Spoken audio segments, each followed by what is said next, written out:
We are continuing our fall sermon series this morning, the title of which is Challenge and Response. We've been looking at different episodes in Scripture in which a person or a people faces a particular challenge, wandering in the wilderness, losing family, losing land, losing control, and then looking at their response. Today, we will take a slightly different angle. Today, we are looking at a text when the problem, the challenge, the difficulty is Jesus. We are used to thinking of Jesus as the one who helps us with whatever we're facing, and that most definitely is true. But the New Testament also describes Jesus as the one who continually caused difficulty, who created crises for the people he encountered, some of whom he knew all his life. So listen now to our gospel reading for today from the Gospel of Mark, the 6th chapter, verses 1 through the first part of verse 6. He left that place and came to his hometown, and his disciples followed him. On the Sabbath, he began to teach in the synagogue, and many who heard him were astounded. They said, "Where did this man get all this? What is this wisdom that has been given to him? What deeds of power are being done by his hands? Is not this the carpenter, the son of Mary and brother of James and Joseph and Judas and Simon? And are not his sisters here with us?" And they took offense at him. Then Jesus said to them, "Prophets are not without honor, except in their hometown, and among their own kin, and in their own house." And he could do no deed of power there, except that he laid his hands on a few sick people and cured them. And he was amazed at their unbelief. The word of the Lord. Thanks be to God. We're going to begin this morning with your favorite thing, a pop quiz. I would like for you to remember the person, if you can, who wrote these words. Home is the place where, when you have to go there, they have to take you in. Do you remember who wrote those words? Robert Frost. You're right, Robert Frost. By no stretch of the imagination am I a scholar of Robert Frost, but I know enough about him to know that his home life growing up was not easy, often difficult. He had a violent and erratic father who died when Frost was 11, leaving the family with all of $8.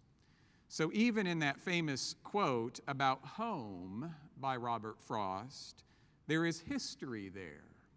And I can only imagine ambivalent feelings about what it means to go home.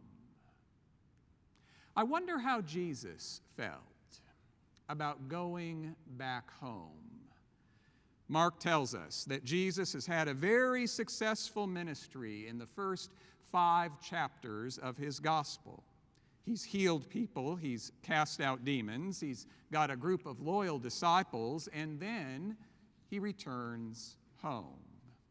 After teaching in the synagogue, the response from his home congregation was clear. Where did this man get all this?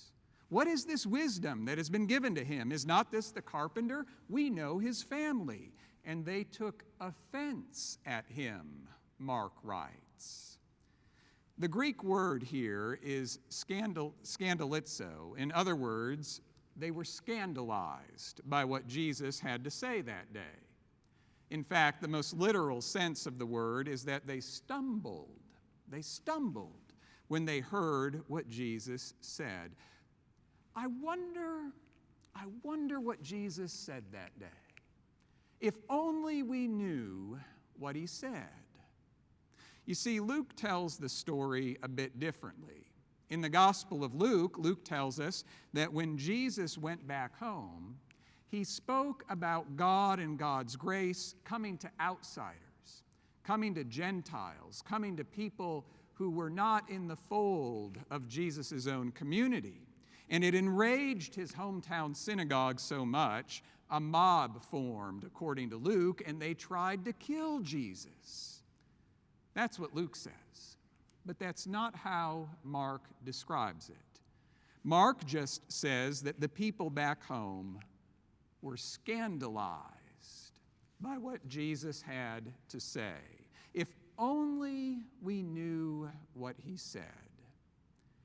What do you think Jesus said when he taught that day in the synagogue long ago?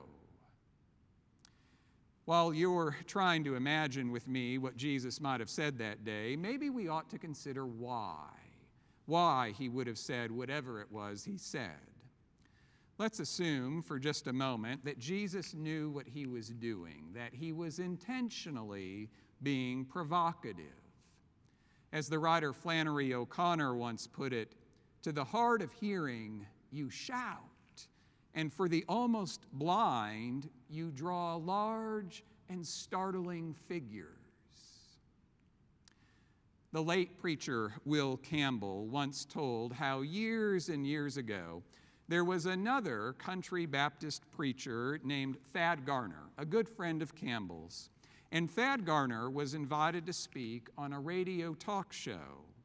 As Garner was driving to the show, he listened to callers bombard the hostess of the show with questions about Johnny Cash.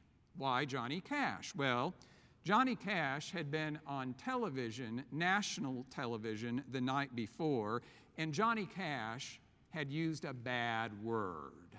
So Thad Garner knew that as soon as he was on the radio, as soon as he was introduced as a preacher, people would be calling in left and right to get his opinion on the bad word that Johnny Cash used. Sure enough, the first caller was on the line. I want to ask your guest what he thinks about Johnny Cash using ugly language on TV. Since he's a preacher, I think I know what he'll say. But before the hostess could respond, Thad jumped in. I don't know, ma'am. What did he say? The caller was silent. Then she stammered out, well, I can't repeat it. It's a bad word, and I don't say bad words. I understand, ma'am, Thad responded. I'm glad you don't say bad words. Now, I'll tell you what. I know some bad words. So why don't I trot out a few bad words for you one at a time right now, and you can say back to me whether or not that was the word that Johnny Cash said. Okay? Here goes. And while one of the studio workers kept his finger real close to that 4-second delay button, Thad began. Did he say death? Thad was speaking very softly now. Well, no, said the caller. Good, good. Did he say nuclear war? Well, no, the caller was clearly getting irritated. Very good, very good.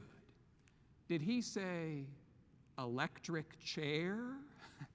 And instead of an answer, the sound of a telephone slamming was heard on the other end. Thad Garner had stepped on that caller's toes. I wonder what it was that Jesus said long ago that stepped on the toes of his home congregation. We do not know. What we do know is that this was not the only time that Jesus got under other people's skin. I said at the start of this sermon that Jesus had had a successful ministry up to this point, but I left a couple scenes out when I said that to you. You see, if you read the Gospel of Mark carefully, Jesus pretty much offends everyone at some point along the way. We all know about the Pharisees, how at the beginning of chapter 3 in Mark's Gospel, Jesus heals a man with a withered hand on the Sabbath. And what do the Pharisees do? Mark writes, the Pharisees went out and immediately conspired with the Herodians on how to destroy him. We're not even into the 3rd chapter yet very much, and already people want to kill Jesus.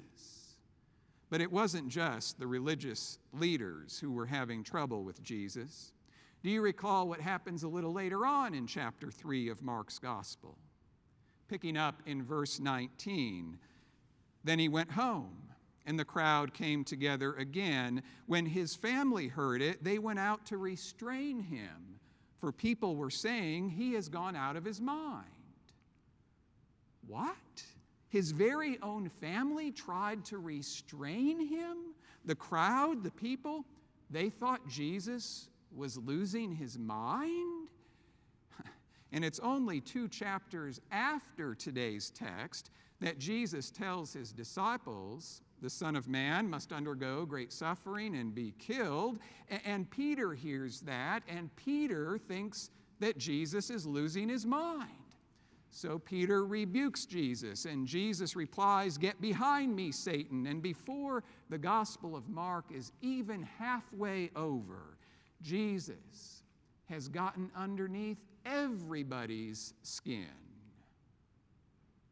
All of which, I think, begs an important question. When has Jesus ever gotten under your skin?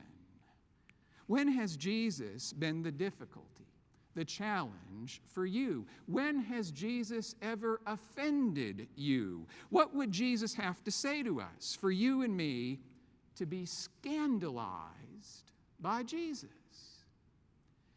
You see, it's hard for me to get there. It's hard for me to be offended by Jesus because I always find a way to talk myself out of it. For example, it's stewardship season, right? And Jesus spent a large portion of his ministry talking about money, about the need for us to share our money, about how important it is for us not to make a god out of our money. Remember what Jesus said to the rich man in chapter 10 of Mark's Gospel? You lack one thing. Go, sell what you own, and give the money to the poor, and you will have treasure in heaven. Then come, follow me. And when the rich man heard those words, he was shocked. Jesus had just caused that rich man, who was faithful, by the way, who followed the commandments, Jesus had just caused that man to stumble. Now, I've preached on that story of Jesus and the rich man many times. I've even preached on it during stewardship season, and I've never preached on that text in such a way that it's caused the congregation I was serving to stumble. Why? Because I don't want a congregation I'm serving to stumble. I want them to succeed, just like I want to succeed. And so I treat that particular text, Jesus and the rich man, in such a way that it's a prod, a push, a gentle nudge to grow in our generosity. And I tell myself, that's not a bad way to hear that text. And then I go home and I feel pretty good about interpreting that text that way. Of course, that also keeps me from being offended, scandalized by that text, which, truth be told, I don't mind one bit, because if I'm not feeling offended by Jesus, if I'm not feeling like Jesus really has gotten under my defenses and exposed something about me that I do not want to look at, if none of that happens, then I don't have to change. And that's the rub, isn't it? I suspect deep down that is my true goal, to fight Christ's call to change. Do you know what I'm talking about here? Have you ever resisted the call of Jesus to change something in your life? Jesus' call to give up that which we have turned into an idol, to let go of that which we do not want to let go of. I mean, it may be something different for every one of us. It could be our money or our possessions. It could be our patterns and habits and routines. It could be a grudge. It could be our sense of righteous anger at something that happened long ago. It could be our sense of entitlement. It could just be our desire to have control. Maybe that's why Mark did not tell us what Jesus said to his hometown crowd. Because if Mark had told us, we could just say, well, that was their problem, but it's not my problem. No need to change. And that's not what Jesus wants. What would Jesus have to say to us in order to both offend you and me and to help us see our need to change? I'm reminded of a story that the writer David Sedaris tells. David Sedaris tells a story of when he was 8 years old and moved to a new town. His family moved into a house on a street with the Tomkeys. The Tomkeys were the only family on the block that did not own a TV. Instead of a TV, the Tomkeys had a boat, and on the weekends they would leave town and head for the lake with their boat. Well, one year when Halloween came, David and his sisters dressed up and went from house to house collecting candy. The next night, November 1st, as David and his family sat watching TV, the doorbell rang. David, his sisters, and his mother all went to answer the door. There on their doorstep stood the Tomkeys. The parents were dressed normally, and their 2 children were in Halloween costumes on the evening of November 1st. The father explained that they had spent the weekend at the lake, so the children had not been able to trick or treat the night before. I guess we're trick or treating now if it's not too late, he said. Of course it's not too late, David's mother replied. Then she told her children to go and get the candy. The candy's all gone, one of David's sisters said. We gave it all out last night. Not that candy, their mother replied. The other candy. Do you mean our candy? Said another sister. The candy we earned? The children knew this was exactly what their mother must mean, especially when she fixed them with that look that only a mother can give. They hurried off to their bedrooms.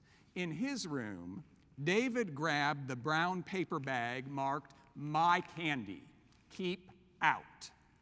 He dumped it all on his bed and started searching for the crummiest candy, the only things he would even consider giving away.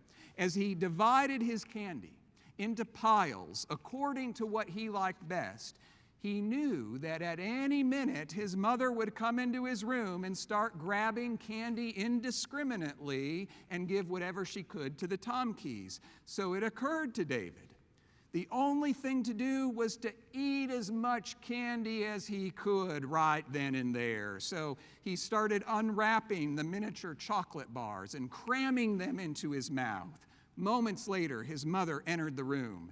As his mother grabbed a roll of Necco wafers, David pleaded with her, "Not those, not those."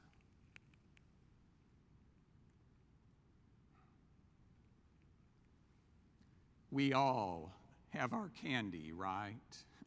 We all have our candy. We all have some part of our lives that we do not want to let go of, even when that part gets in the way of our relationship with our neighbor and our relationship with our God. So maybe this text from Mark is not really about Jesus going back to his home. Maybe it's about Jesus entering my home and entering your home.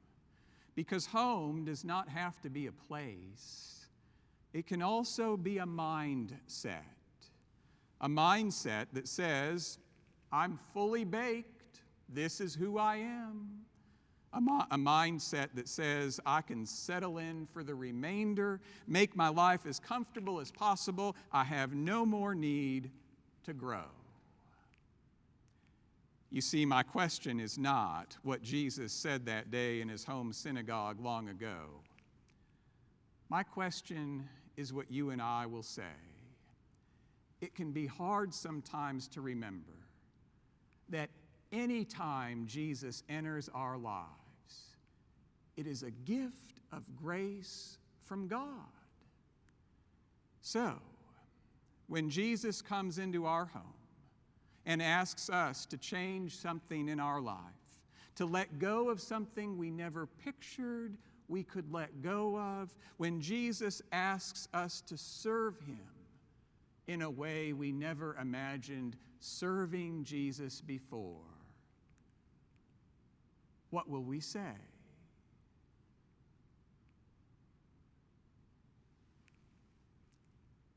Amen.